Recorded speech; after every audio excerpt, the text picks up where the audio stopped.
자, 오늘 함께 부활의 천열매라는 말씀의 제목을 가지고 함께 은혜 나누기를 원합니다. 당연히 비어있는 선물보다는 눈에 보이는 선물 받는 게 당연히 좋지 않겠습니까? 우리 아이의 그 눈이 떨리는 게 카메라에 잘 찍혔는지 모르겠는데 정말 눈으로 저를 욕하고 있더라고요. 빈 상자를 보는 순간 뭐지? 뭐 얼굴 이미지 관리해야 되니까 약간의 미소는 띄긴 했는데 눈으로 뭐 저를 굉장히 이상한 눈으로 쳐다보더라고요. 근데 초콜릿을 보는 순간 존경의 눈빛으로 바뀌는 것을 제가 느낄 수가 있었습니다. 예수님을 따라간다라고 하는 것, 예수님을 위해서 시간과 재정, 열정을 쏟는다는 것, 하나님의 약속을 붙들고 살아간다라는 것, 만약에 부활이 없다면 그것처럼 어리석은 일은 없을 겁니다.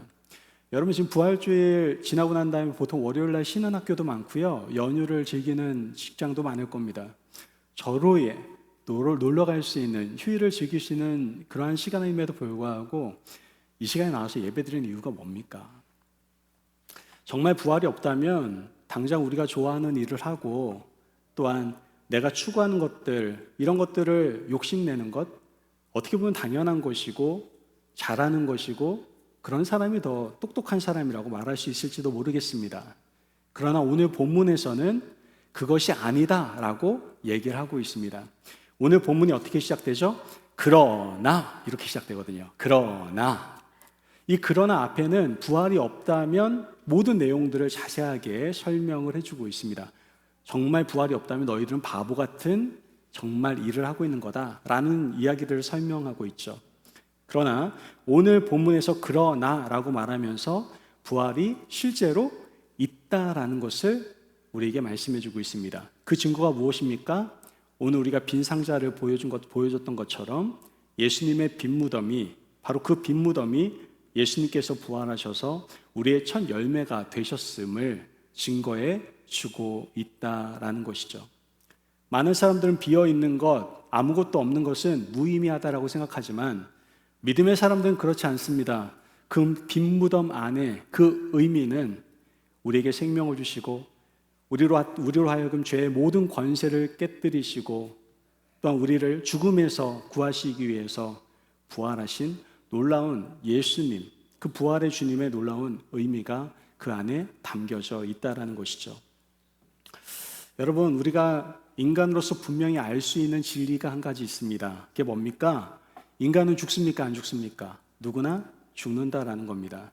물론 과거보다 현재 수명이 훨씬 더 늘어난 것이 사실입니다. 그래서 예전에는 환갑잔치 하면 정말 대단한 거였거든요. 그래서 가족들이 다 환갑이시냐고 회갑이시냐고 굉장히 많이 이렇게 잔치도 해주고 축하해주는 그런 시간을 많이 가졌는데, 요즘은 환갑, 회갑 이런 잔치 잘 안 하잖아요. 그리고 저희 교회 안에도 지금 60 정도 되시는 연세가 있으시는 분들이 계시는데 전혀 60으로 안 보이세요.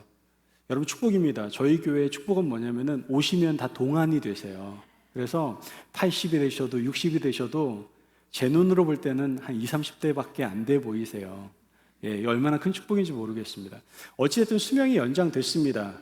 열심히 나름대로 늙어 보이지 않습니다. 그러나 아무리 수명이 연장되었다 하더라도 분명한 사실은 인간은 죽는다라는 것이죠. 누구든지 죽기를 원하지 않지만 결국 누구나 다 죽게 된다라는 겁니다. 그래서 사람들이 하는 3대 거짓말이 있다라고 하잖아요. 첫 번째 거짓말이 장사꾼이 손해봤다고. 이게 거짓말이래잖아요. 저 그거 느꼈잖아요. 이번에 교회 차량을 좀 구입하기 위해서 제가 딜러를 찾아갔습니다. 딜러를 찾아가기 앞서서 하도 제가 이 딜러분들 여기 계시다면 용서해 주십시오. 하도 이렇게 속아서 사는 경우가 많다고 그래서 제가 인터넷 사이트와 아는 분들을 통해서 수소문을 해서 딜러에게 당하지 않는 법을 물어봤습니다. 그 결과 많은 사람들과 사이트에서 이렇게 조언을 해주더라고요. 돌아오는 답변은 거의 동일했습니다. 딜러를 만나러 갈 때에는 마음을 비우십시오. 무엇을 하든 어떻게 하든 속게 되어 있습니다. 이렇게 얘기를 하더라고요. 절대 장사하는 사람 절대 남지 않는 장사하지 않습니다. 두 번째는 잘 아시다시피 처녀가 시집 안 간다라는 그러한 말이고, 마지막 하나가 노인들이 빨리 죽어야 되겠다라고 말하는 말이라고 합니다. 이런 것들이 3대 거짓말이라고 하더라고요. 그냥 웃자고 한 소리지만 죽고 싶지 않다라는 말은, 그러한 생각은 대부분 사람들의 마음이다라는 것이죠. 그러나 안타까운 것은 이러한 인간의 바램과 또한 그러한 어떤 결단과는 상관없이 누구나 죽게 된다는 겁니다. 이 죽음에 대해서 그러면 좀 잘 알고 싶은데 세상에서는 이 죽음에 대해서 명확하게 말해주는 사람이 없습니다. 왜요? 죽어본 사람이 없거든요. 그러나 성경에서는 죽음에 대해서 명확하게 우리에게 설명을 해주고 있습니다. 성경은 아담 이후 모든 인간은 죄로 인해서 죽음에 이르게 되었다라고 분명히 말씀합니다. 뭐로요? 죄로 인해서 죽음에 이르게 되었다라고 말씀을 하고 있다는 거예요. 즉 죽음의 원인이 어떤 바이러스라든가 다른 질환, 질병 때문이 아니라 바로 죄 때문이라고 성경은 분명히 선언하고 있는 겁니다. 죄 때문에 너희에게 죽음이 왔다라는 거예요. 야고보서 1장 15절 말씀을 보면 욕심이 잉태한 즉 뭐를 낳고? 죄를 낳고, 죄가 장성한 즉 뭐를 낳아요? 사망을 낳느니라. 그러므로 이 세상에서 죽음에 이르는 가장 무서운 질병은 다른 질병이 아닙니다. 코로나요? 아닙니다. 뭐 아주 심한 독감이요? 아닙니다. 우리에게 정말 가장 무서운 질병은 바로 죄입니다. 아담 이후의 모든 인류는 이 죄의 그늘 아래에서 살게 되었고, 그 이후로 모든 인류는 죄의 삭스로 죽음을 맛보며 살아가고 있습니다. 이 세상 어떻게 보면 죄의 결과로 죽음의 공포에 휩싸여 살아가고 있는 겁니다. 사람들이 살아서 호흡을 하고 있죠. 그러나 내가 호흡을 하고 있다라고 해도 이미 실상 죽은 상태라고 얘기할 수 있을 겁니다. 우리는 모태로부터 나오자마자 어쩌면은 무덤을 향해서, 죽음을 향해서 정말 브레이크 없이 열심히 달리는 인생에 불과할지도 모릅니다. 죄의 결과, 이 세상에는 미움, 시기, 질투, 간음, 분쟁, 분열, 전쟁, 이런 것들이 가득하기 시작했습니다. 평안이 사라졌습니다. 그리고 결국은 이러한 결과로 우리는 무엇을 맞이합니까? 죽음을 맞이하게 됩니다. 그렇다면 어떻게 우리가 이 사망의 몸에서 구원을 받을 수가 있을까요? 어떻게 보면 이 죄의 권세 아래에서 여러분 살아가는 그러한 사회가 치열한 사회 아닙니까? 시기, 질투가 가득하고 분열이 가득하고 이런 사회에 우리 살아가고 있지 않습니까? 이러한 사망의 권세가 가득한 곳에서 우리가 어떻게 구원을 받을 수 있고 그 가운데서 구원받은 죄로서 평안을 누릴 수가 있게 될까요? 오늘 본문에 보면 그러나 이제 그리스도께서 죽은 자 가운데서 다시 살아나사 잠자는 자들의 첫 열매가 되셨느니라. 아멘. 이 말씀을 통해서 우리는 죽음이라는 것이 인생의 마지막이 아니다라는 것을 분명히 알 수가 있게 되는 겁니다. 죽음 이후에 반드시 어떻게 돼요? 다시 일어나게 된다라는 거예요. 여러분 죽음이 끝이 아닙니다. 꼭 죽음이 끝인 것처럼 살아가는 사람들이 이 세상에 너무나 많은데 그래서 극단적인 어떤 선택으로 자살하는 분들도 계세요. 근데 죽음이 끝이 아닙니다. 분명히 우리에겐 다시 일어나는 일이 있다는 거예요. 처음의 부활은 예수님의 부활이고 그 다음은 예수님께서 재림하실 때 예수님을 믿고 정말 죽은 자들이 다시 일어나는 영광스러운 영광의 부활이 있고요. 마지막은 믿지 않는 사람들이 일어나는 심판을 받게 되는 부활이 있다는 것을 우리는 절대로 잊어서는 안 된다는 것이죠. 즉 성도의 부활은 영화의 몸으로, 부활의 몸으로 변화되어서 하나님의 품에 안기는 영광의 부활이지만 예수 그리스도를 믿지 않는 사람들은 비참한 부활을 맞이하게 된다라는 겁니다. 바울은 예수님께서 잠자는 자들의 첫 열매가 되셨다라고 분명히 우리에게 증거하고 있습니다. 하나님께 불순종한 한 사람 아담으로 말미암아 전 인류에게 죽음이 찾아오게 되었고 마찬가지로 한 분, 즉 예수 그리스도의 순종으로 말미암아 모든 인류에게 새로운 삶이 허락되었던 겁니다. 사도 바울은 고린도전서 15장 22절 말씀에 이렇게 고백을 합니다. 같이 한번 읽어볼까요? 시작. 아담 안에서 모든 사람이 죽은 것 같이 그리스도 안에서 모든 사람이 삶을 얻으리라. 아멘. 이 말씀은 첫 열매를 하나님께 드리면 보통 어떻게 됩니까? 성경에 보면 첫 열매를 하나님께 드리면 그 모든 곡식을 다 하나님께 바쳐진 것이라고 얘기하잖아요. 우리 11조의 개념도 마찬가지 아닙니까? 11조를 착각하는 분들이 계세요. 10분의 1만 하나님께 드리면 10분의 9는 내 마음대로 써야 되는 줄, 내 마음대로 써도 되는 줄 아세요. 그게 아닙니다. 11조는 10분의 1을 하나님께 드리는 이유는 모든 것이 하나님의 것인데 내가 10분의 1을 대표로 드리는 거예요. 곡식도 마찬가지였습니다. 첫 열매를 드리는 개념도 모든 곡식은 다 하나님이 주신 은혜와 선물인데 이것을 내가 구별하여 하나님의 것임을 고백하는 것, 이게 첫 열매였다라는 것이죠. 마찬가지로 예수님께서 죽은 자 가운데서 첫 열매로 부활하셨다라는 것은 그에 속해 있는 모든 백성들도 부활의 영광에 이룰 수가 있게 된다라는 것을 우리에게 말씀해 주고 있는 겁니다. 로마서 6장 5절 말씀 같이 한번 보도록 하겠습니다.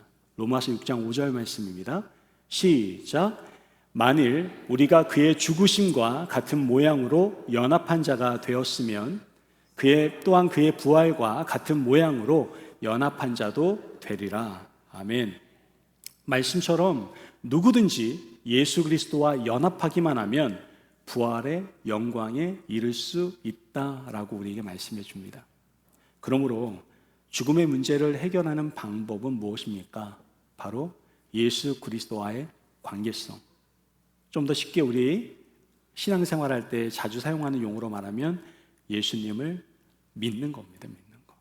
예수님을 믿음으로 우리는 부활의 영광에 참여할 수가 있게 되는 것이죠. 예수 그리스도와 관계성이 없으면 그 사람은 예수님과의 부활도 상관이 없는 사람일 수밖에 없습니다. 만약 우리가 죽음을 극복하고 영광스러운 몸으로 부활하기를 정말 소망한다면 지금 예수 그리스도와 관계를 가져야 돼요. 예수님을 믿어야 됩니다. 그래야 그 부활 생명이 우리의 생명이 된다라는 것이죠. 이러한 사람은 바로 죽음을 해결하는 사람이고 부활의 생명에, 부활의 기쁨에, 부활의 영광에 동참하는 사람일 수 있습니다. 그러나 안타깝게도 예수님과의 관계성을 가지지 못한 사람들이 있습니다. 그러한 사람들은 아직도 아담 안에 거해 있는 사람들입니다. 죄 가운데 거해 있는 사람들이에요.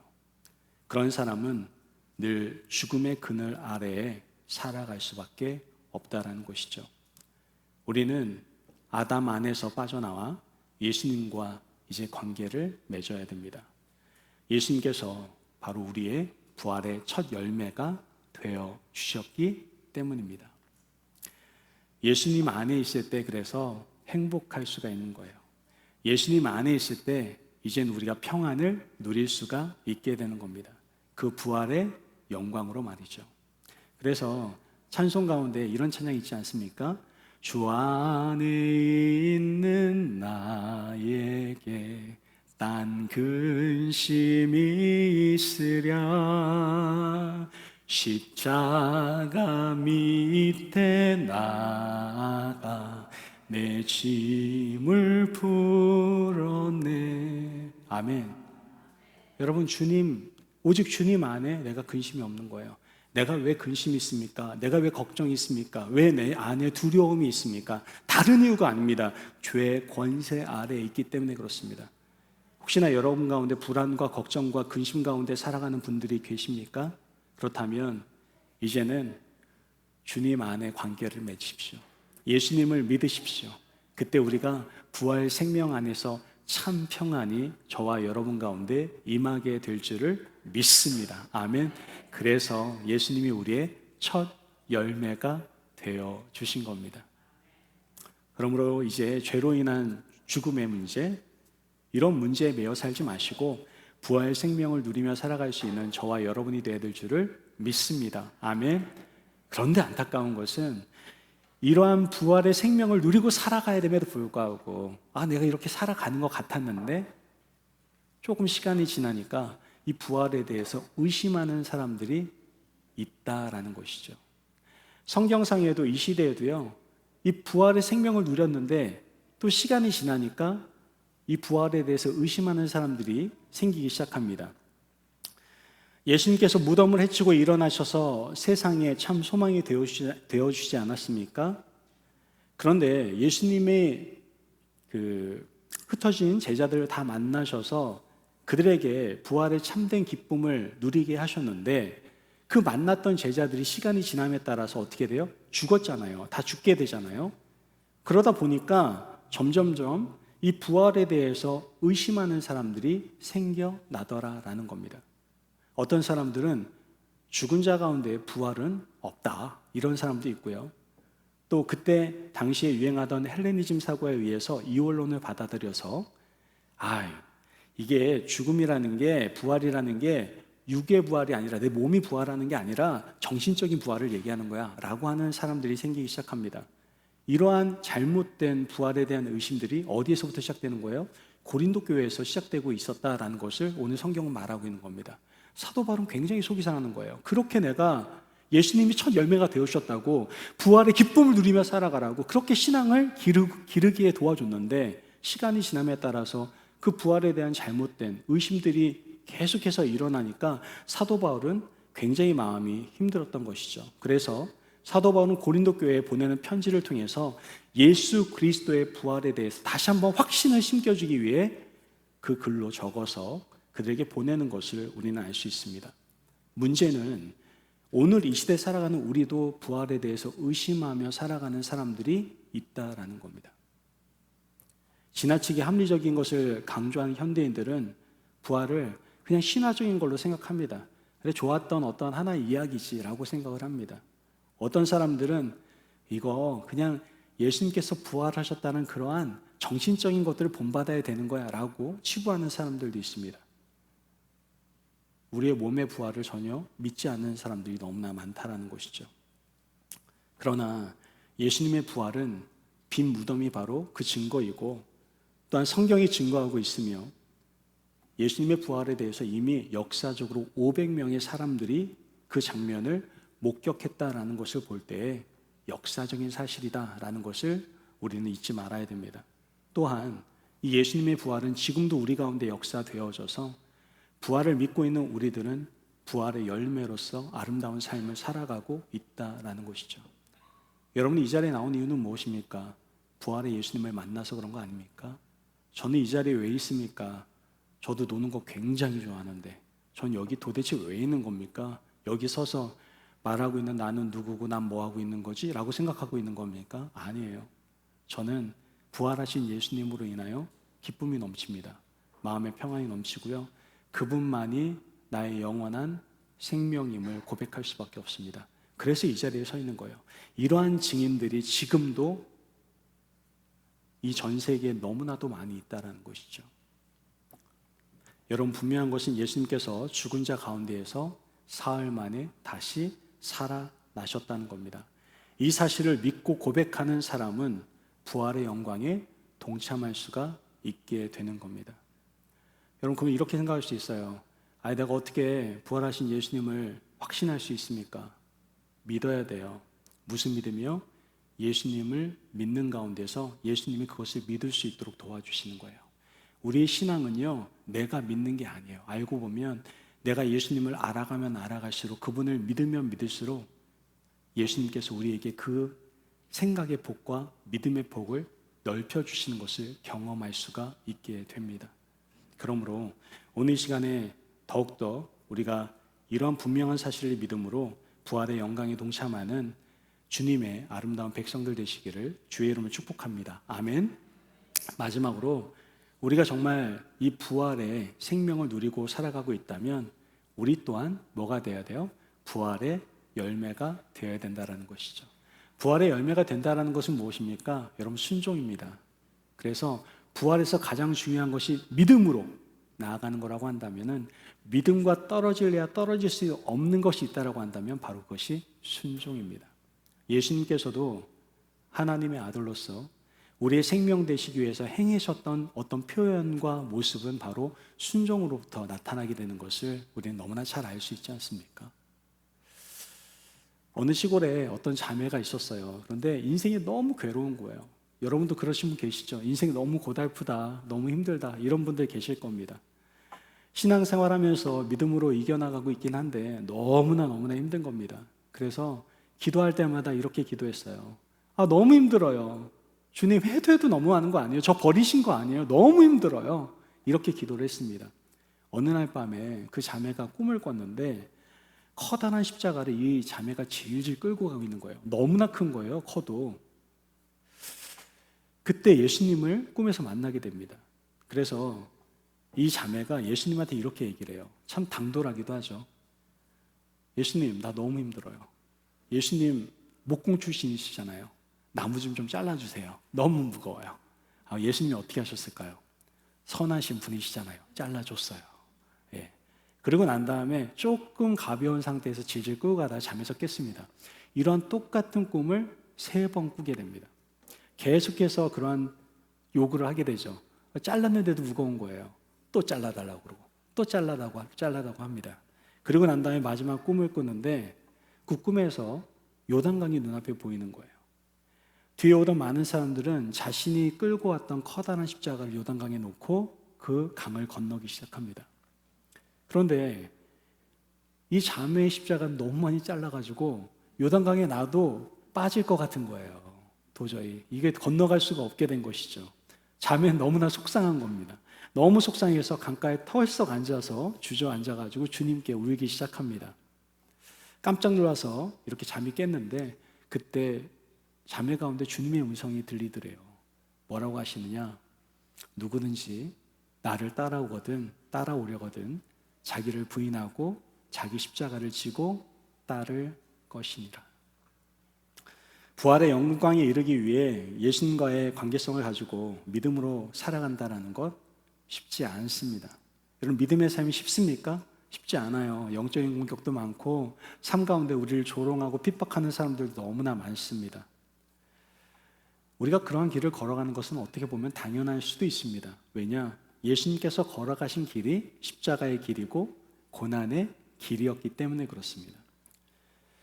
그러므로 예수님과의 관계성, 예수님을 믿으며 살아간다는 것은 십자가의 길, 고난의 길을 걷는다라는 것, 이걸 피할래야 피할 수 없음을 우리는 분명히 알고 있습니다. 그러나 여러분 이 사실을 알아야 돼요. 부활의 영광은 반드시 십자가의 고난을 통해서만이 이루어질 수 있다는 것을 우리는 분명히 알아야 된다는 것이죠. 부활은요, 고통과 죽음 가운데에서 나오는 것이 부활입니다. 죽지 않고 어떻게 부활합니까? 여러분 너무나 감사한 것은 우리가 누굽니까? 부활하셔서 하나님의 우편에 앉아 하늘과 땅의 모든 권세를 가지신 주님의 재림을 기다리고 있는 사람이 바로 누구예요? 우리입니다. 예수님께서 재림하실 때에 분명 세상을 떠나 잠자는 모든 사람들이 일어나고 영화로운 주님을 맞이하게 될 겁니다. 주님이 오실 때 분명 주님께서는 모든 정사와 모든 권세와 능력을 멸하시고 나라를 아버지 하나님께 바친다라고 성경은 분명히 얘기합니다. 즉 주님이 재림하실 때 모든 악한 권세, 그 사탄의 권세, 죄의 권세를 멸하시게 되는 그때가 분명히 온다라고 우리에게 증거하고 있는 것이죠. 이때 예수님을 영접하지 않는, 예수님과 관계성이 없는 사람은 그냥 그 자리에서 심판받고 멸할 수밖에 없는 것이죠. 그러므로 우리 예수님과 관계성을 가진 성도들은 비록 지금의 삶이 좀 어렵고 힘들더라도 십자가를 지고 인내하며 예수님 바라보며 살아가시기를 바랍니다. 그때 부활의 놀라운 영광이 우리의 삶 가운데 가득하게 될 것입니다. 아멘. 오늘 이 시간에 여러분에게 정말 생명은 무엇이고 소망은 무엇입니까? 자꾸만 세상에서 소망을 찾으려고 하지 않았습니까? 많은 사람들이 땅에서 영원한 행복과 만족을 가지려고 노력하지만 그들의 가운데 찾아오는 것은 허무함과 공허함밖에 없다라는 것을 경험할 수밖에 없습니다. 우리도 죽음에서 자유로울 수가 없습니다. 그러기에 좌절과 절망 속에 살아갈 수밖에 없을 겁니다. 여러분 아직도 부활신앙을 의심하며 살아가고 있습니까? 우리의 희망은 오직 예수 그리스도를 통한 부활신앙에 있습니다. 이제 부활의 첫 열매이신 예수 그리스도를 오늘 이 시간에 같이 바라봤으면 좋겠습니다. 그분과 관계성을 갖고 그분을 믿음으로 부활의 생명을 가지고 참된 행복과 만족을 경험할 수 있는 저와 여러분이 되시기를 간절히 바랍니다. 우리가 부활 생명을 가졌다면 우리에게 허락된 그 십자가 내가 지고 주님을 따르겠노라고 결단할 수 있는, 그래서 첫 열매가 되신 주님을 본받아서 나도 아름다운 열매의 삶을 살아가겠노라고 각오할 수 있는 저와 여러분이 되시기를 바랍니다. 언젠가 주님이 다시 오는 그날에 우리 모두가 함께 부활의 영광에 동참하는 큰 기쁨을 함께 누리게 될 줄 믿습니다. 아멘.